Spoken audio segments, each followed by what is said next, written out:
अस्सलाम वालेकुम everyone, welcome back to my vlog. तो कैसे हैं आप सब लोग? उम्मीद करती हूँ आप सब अच्छे से होंगे, अपने अपने घरों में सेफ़ होंगे। और जब तक ये व्लॉग अपलोड कर चुकी होंगी तब तक तो अल्हम्दुलिल्लाह से आप सभी का फ़र्स्ट रोज़ा कंप्लीट हो गया होगा।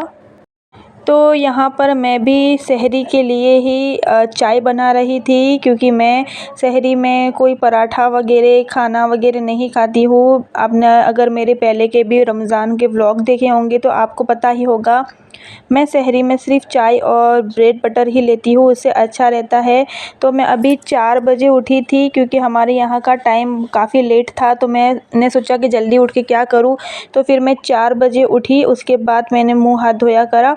उसके बाद मैंने यहाँ पर अपने लिए चाय बनाई। तो आप सबका पहला रोज़ा कैसे गया? माशाल्लाह से मेरा तो पहला रोज़ा बहुत ही अच्छा था माशाल्लाह। कुछ पता ही नहीं चला, मतलब इतनी सारी प्रिपरेशन करनी थी, इसमें ही सारा कुछ टाइम निकल गया।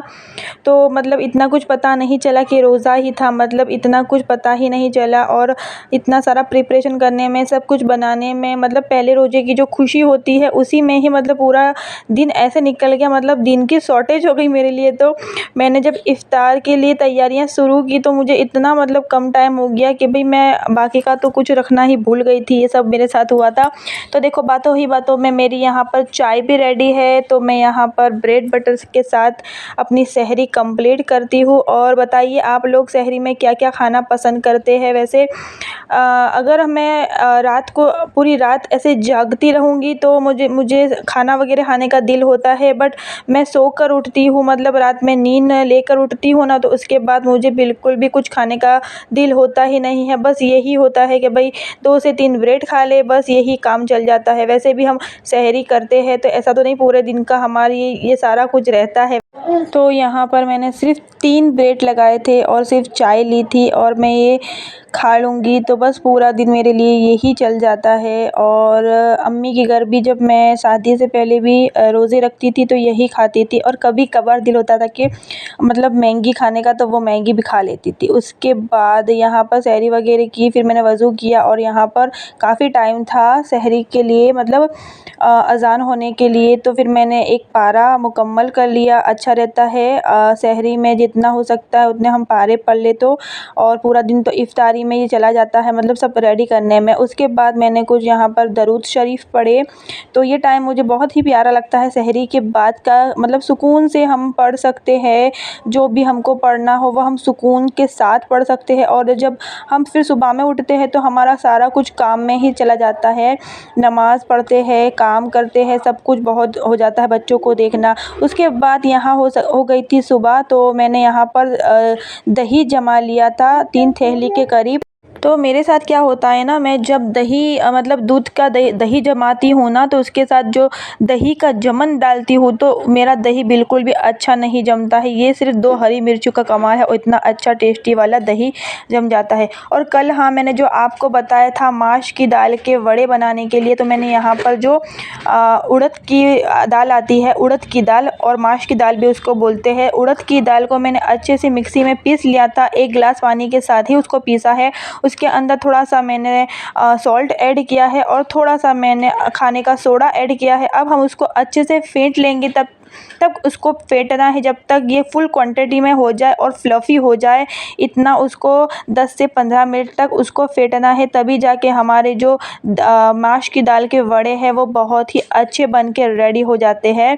तो देखिए, मैं इस तरह से उसको फेंट रही हूँ, और बस यहाँ पर जो हमारा जो ये पेस्ट है वो अच्छे से मैंने फेंट लिया है। अब हम उसको किस तरह से चेक करेंगे, तो यहाँ पर हमको एक गिलास लेना है और उसके अंदर थोड़ा सा पेस्ट डालना है, और चेक करना है कि यहाँ पर जो इसका जो माश की दाल का ये पेस्ट है वो पानी में फ्लोट करता है, तो समझ लेना कि आपका जो पेस्ट है वो सही से फिट चुका है।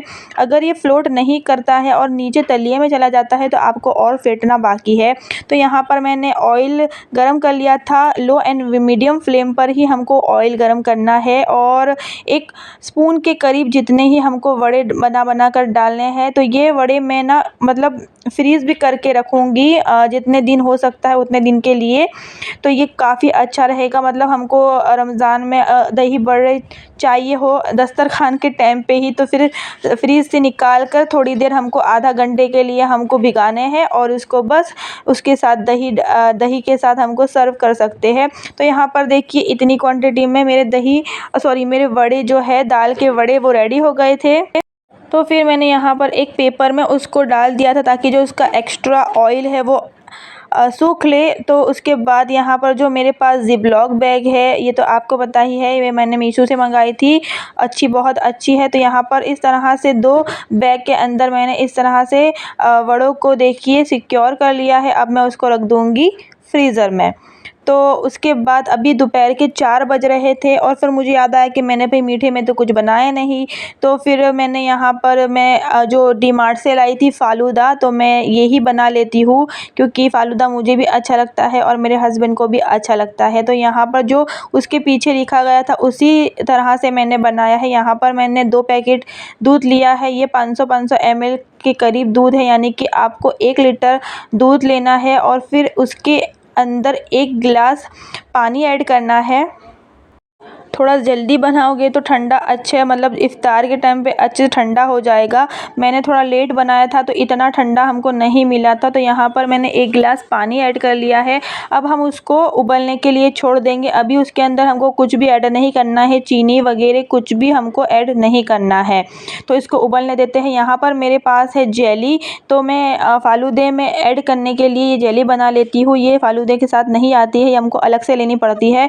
तो इसके अंदर इस तरह के 2 पैकेट आते हैं। तो पहले हमको एक बाउल लेना है और उसके अंदर दोनों पैकेट को मिक्स कर देने हैं। तो चलो मैं आपको बताती हूँ। मैं यहाँ पर पैकेट कट कर रही थी इसलिए थोड़ा लेट हो गया वीडियो में। तो यहाँ पर देखिए इस तरह का पैकेट आता है और इसमें मिठास भी उसमें ही होती है, हमको एक्स्ट्रा कुछ चीनी वगैरह ऐड करने की ज़रूरत नहीं है। यहाँ पर कुछ गांठें बन गई थी तो मैंने फिर उसको हाथ से ही ऐसे तोड़ लिया था कि जब हम जेली बनाए तो उसमें भी कोई दिक्कत ना आए। और यहाँ पर भी इस तरह से एक पैकेट था, मुझे लगता है ये चीनी का ही पैकेट था। तो यहाँ पर भी काफ़ी गांठें थी तो मैंने उसको अच्छे से मिक्स करके तोड़ ली थी। और उसके बाद देखिए ये सारा मैंने दोनों को इसमें मिक्स कर लिया था। फिर उसमें पैकेट में लिखा था कि हमको 500 ml के करीब लेना है पानी। तो ये मेरे पास 250 ml के करीब कप था, तो इसकी ही मेज़रमेंट के हिसाब से ही मैंने पानी भी लिया है, क्योंकि फिर कम ज़्यादा हो जाएगा तो हमारी जो जेली है वो सही से फ्रीज़ नहीं होगी, जमेगी नहीं, तो फिर अच्छा नहीं रहता है। तो जो पैकेट पे लिखा होता है सेम उसी तरह से बनाएंगे तो सेम बनता है। तो अब मैंने क्या किया है, जो पानी मैंने लिया था उसको यहाँ पर बॉईल करने के लिए रख दिया है। तब तक हमारा जो दूध फ़ालूदे के लिए मैंने बॉईल करने के लिए चढ़ाया था तो इसका भी देखिए बॉईल आ ही रहा है। तो मैं दोनों चीज़ों को साथ में ही बना रही थी तो मुझे बहुत कन्फ्यूज़न भी हो गई थी कि मैं यहाँ पर चेक करूँ वहाँ पर चेक करूँ। तो फाइनली दूध में अच्छे से उबाल आ चुका है तो मैंने इस तरह से डोंगे से उसको मिक्स कर लिया और फिर जो पैकेट की सारी सामग्री है मैंने इसमें ही ऐड कर दी, जैसे इसमें मेंशन किया था उसी तरह से। और उसके बाद मैंने यहाँ पर डोंगे से इसको अच्छे से मिक्स किया और उसको मतलब 10 से 5 मिनट तक उसको उबाल आने ही दे, ताकि जो उसके अंदर सेवइयाँ होती है तो मलंगा होता है वो अच्छे से फूल जाए, तो फ़ालूदे का अच्छे से स्वाद आता है। यहाँ पर मैंने पानी उबलने के बाद जो जेली पाउडर है वो भी उसमें ऐड कर दिया था, उसको भी अच्छे से मिक्स कर ले। जब तक ये जेली अच्छे से घुल ना जाए तब तक उसको मिक्स करें। ये तो बहुत इजी होता है, तुरंत ही घुल भी जाती है और तुरंत ही इसमें मिक्स भी हो जाती है। तो मैंने थोड़ी देर और मिक्स किया था, मैंने इसको पहली बार ही मतलब ट्राई किया है तो मुझे पता नहीं था कि अच्छे से जमेगी नहीं जमेगी, यही मुझे थोड़ा डर था। तो फिर मैंने उसको अच्छे से मिक्स करते करते चेक किया तो अच्छे से मिक्स हो गया था। तो अब आते हैं इफ़्तार टाइम पे। यहाँ पर मैंने पहले ही आपको बताया था कि मुझे टाइम की शॉर्टेज हो गई थी क्योंकि मैं सो गई थी और फिर मेरी आँख लेट खुली। तो यहाँ पर जो मैंने वड़े बनाए थे तो मैंने इसको डायरेक्ट फ्रीज़ से निकाल कर इस तरह से टैप वाटर के अंदर डिप करने के लिए छोड़ दिए थे ताकि ये और अच्छे से फ्लफ़ी हो जाए। तो यहाँ पर मैंने उसको निकाल दिया था और उसको इस तरह से भीगने दिए थे तब तक जो मेरा सारा प्रोसेस होता है तब तक के लिए। यहाँ पर मैंने जो चटनी चटनी बनाई थी, चटनी के जो क्यूब्स बनाए थे आपने देखे होंगे, उसको भी मैंने डिफ्रॉस्ट करने के लिए रख दिया था। और उसके बाद जो हमारी जेली थी वो अच्छे से सेट हो गई थी। तो यहाँ पर मैं उसको एकदम छोटे छोटे क्यूब्स में कट कर लूँगी ताकि जो फालूदे के अंदर उसका अच्छे से टेस्ट आ सके। तो यहाँ पर हमारी जो जेली है वो परफेक्ट मतलब सेट हो गई है और मुझे बहुत अच्छा लगा था उसको देख कर कि इतनी अच्छे से सेट भी हो गई है। तो मुझे फालूदे में उसमें ऐड करने के लिए ही चाहिए थी, तो मैं इस तरह से छोटे छोटे पीसेस में कट करूँगी। अगर आपको उसको अच्छी तरह से मतलब अच्छे जो मोल्ड होते हैं उसमें ऐड करोगे और आप उसको मतलब निकालोगे तो वो अच्छी डिज़ाइन में भी निकलेगी। तो यहाँ पर मैं इस तरह से नाइफ़ से देखिए इस तरह से कट कर रही थी और मुझे बहुत मज़ा भी आ रहा था कट करने के लिए। तो यहाँ पर मैंने उसको एकदम छोटे-छोटे पीसेस में कट किया था और यहाँ पर आप देख सकते हो कितनी अच्छे से हमारी जो जेली है वो कितने अच्छे से बन गई है। और फिर यहाँ पर हमारा जो फालूदा है वो भी काफ़ी अच्छे से ठंडा भी हो गया था और जो इसके अंदर सेवइयाँ होती है और जो तुखमलंगा होता है वो भी अच्छे से फूल गया था। और जो सारी 2 बाउल वाली जो जेली है मैंने सारी के सारी ही इसमें ऐड कर दी थी और इसका सच में टेस्ट बहुत ही अच्छा लग रहा था, माशाल्लाह से इतना अच्छा। और जेली के साथ तो उसका टेस्ट काफ़ी अच्छा लगा था मुझे। और आप भी कभी ट्राई करें तो इसके साथ ये जेली ऐड ज़रूर कीजिएगा। अगर जेली ना हो तो कोई फ्रूट्स वगैरह यानी कि स्ट्रॉबेरी भी ऐड कर सकते हैं, इससे भी इसका टेस्ट काफ़ी अच्छा आएगा। और स्ट्रॉबेरी फालूदे के साथ मैंने स्ट्रॉबेरी जेली ही ऐड किया था, इसलिए ज़्यादा टेस्ट अच्छा लगा मुझे। यहाँ पर मैं उसको अच्छे से मिक्स करके फिर से फ्रिज में रख दूँगी। उसके बाद मैं फटाफट से अब कट करूँगी तरबूज़, क्योंकि टाइम की शॉर्टेज हो गई थी तो फिर मैं फटाफट से तरबूज कट कर रही थी। और तरबूज इतना ठंडा था कि मेरे हाथ ऐसे सुन्न हो रहे थे और थोड़ा वाला तरबूज तो पड़ा ही था मतलब। तो फिर मैंने उसमें ही बाकी का तरबूज कट कर लिया। तो चलो फटाफट से मैं पहले तरबूज कट कर लेती हूँ।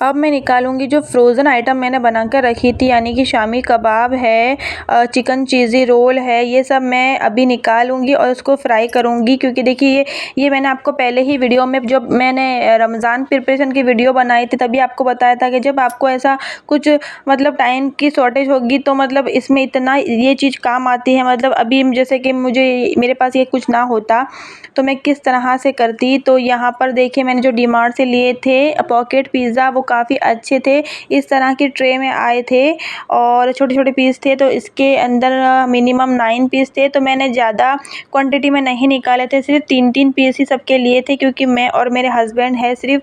तो फिर हम इतना कुछ नहीं खा पाते और वैसे भी रोज़ा होता है तो खाने में मतलब बहुत कुछ कम ही खाया जाता है। जैसे कि हम जैसे शरबत पी लेते हैं, जूस पी लेते हैं, पानी पी लेते हैं, तो फिर वैसे भी जो पेट है वो भर जाता है। इसलिए मैंने ज़्यादा क्वांटिटी में कुछ भी नहीं किया था, क्योंकि फिर सारा कुछ वेस्ट हो जाता है तो और वेस्ट करना गलत बात होती है। तो यहाँ पर मैंने 3 पीस पॉकेट पिज़्ज़ा के निकाल लिए थे और फिर 3 पीस मैंने चिकन चीज़ी रोल के निकाल लिए थे और फिर 3 मैंने शामी कबाब निकाले थे। तो ये हमारे लिए इनफ था, क्योंकि हम दोनों हस्बैंड वाइफ इतना ही खाते हैं, ज़्यादा नहीं खाते हैं। इसमें से भी हमारा बच गया था, मैं आपको सब बता रही हूँ।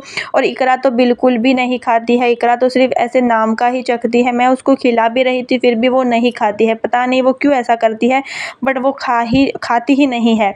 और ये मेरे जो फ्रोज़न आइटम थे 2 तो मैंने घर में ही बनाए थे, चिकन चीज़ी रोल और शामी कबाब मैंने घर में ही बनाए थे। और जो पॉकेट पिज़्ज़ा है वो मैं डीमार्ट से लाई थी, वो भी काफ़ी अच्छे और काफ़ी यम्मी थे। मैंने यहाँ पर ऑयल चढ़ा दिया था, लो एंड मीडियम फ्लेम पर ही हमको उसको पकाना है, क्योंकि जो फास्ट पे पकाएंगे तो फिर वो ऊपर से तो पूरे ब्लैक हो जाएंगे और अंदर का जो चिकन वगैरह है, चीज़ है, वो कच्चा रहेगा। तो इस तरह ये याद रहे आपको। फिर यहाँ पर देखिए ये तो रेडी हो गए थे, तो मैंने इसके ही साथ पॉकेट पिज़्ज़ा भी ऐड कर दिए कि टाइम बच जाएगा भाई। तो यहाँ पर ये सारा कुछ मैंने इस तरह से फ्राई किया है। तो चलो फटाफट से हम सारा कुछ फ्राई कर लेते हैं।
तो यहाँ पर जो हमारे वड़े थे जो कि मैंने भिगा कर रखे थे वो भी अच्छे से फ्लफ़ी हो गए थे। और यहाँ पर मैं जब दही को फेंट रही थी वो ऐसे बार बार गिर रहा था। और जब हमको मतलब कोई चीज़ की जल्दी होती है और वो चीज़ बार बार मतलब हमसे गलत ही हो जाती है, तो यहाँ पर मैंने फटाफट से दही में थोड़ी सी चीनी ऐड की। उसके बाद मैंने उसको अच्छे से मिक्स किया, क्योंकि मैं दही बल्लों के साथ मीठा ही दही यूज़ करती हूँ। यहाँ पर इस तरह से मैंने स्क्वीज़ करके इसका सारा वाटर निकाल कर उसको इस तरह से ट्रे में सेट कर दिया। और देखिए कितने फ्लफ़ी बने हैं, काफ़ी अच्छे बन जाते हैं। इस तरह से आप भी ज़रूर ट्राई कीजिएगा। मैंने सारे दही वड़े जो है कि इसमें ऐड कर दिए। अब मैं उस पर दही को स्प्रेड कर दूँगी इस तरह से। और उसके बाद मैंने इमली की जो खट्टी मीठी वाली चटनी बनाकर फ्रीज़ करके रखी थी, अब मैं उसको भी उस पे ऐड कर दूँगी। और उसका इतना अच्छा और यम्मी वाला टेस्ट आ रहा था, सच में आप भी उसको ज़रूर ट्राई कीजिएगा। और ये चटनी इतनी यम्मी वाली थी, मैंने फ्रीज़ से डायरेक्ट निकाली है इसलिए थोड़ी थिक है, मतलब आप उसको थोड़ी देर पहले भी निकाल सकते हो, बट फिर भी उसका टेस्ट बहुत ही ज़्यादा अच्छा आ रहा था। और इतना अच्छा और इतना यम्मी वाला टेस्ट आ रहा था। और मुझे स्पेशली दही बल्लों के साथ ये खट्टी मीठी चटनी ज़्यादा अच्छी लगती है, उसका टेस्ट बहुत ही अच्छा आता है। और बस ये है हमारा फाइनल दस्तरखान। बस आज का व्लॉग यहाँ पर एंड करती हूँ। आई होप आपको ये व्लॉग अच्छा लगा हो तो मेरे चैनल को सब्सक्राइब कर वीडियो को लाइक शेयर कमेंट ज़रूर कीजिएगा। तो चलो चलते हैं, अल्लाह हाफिज़।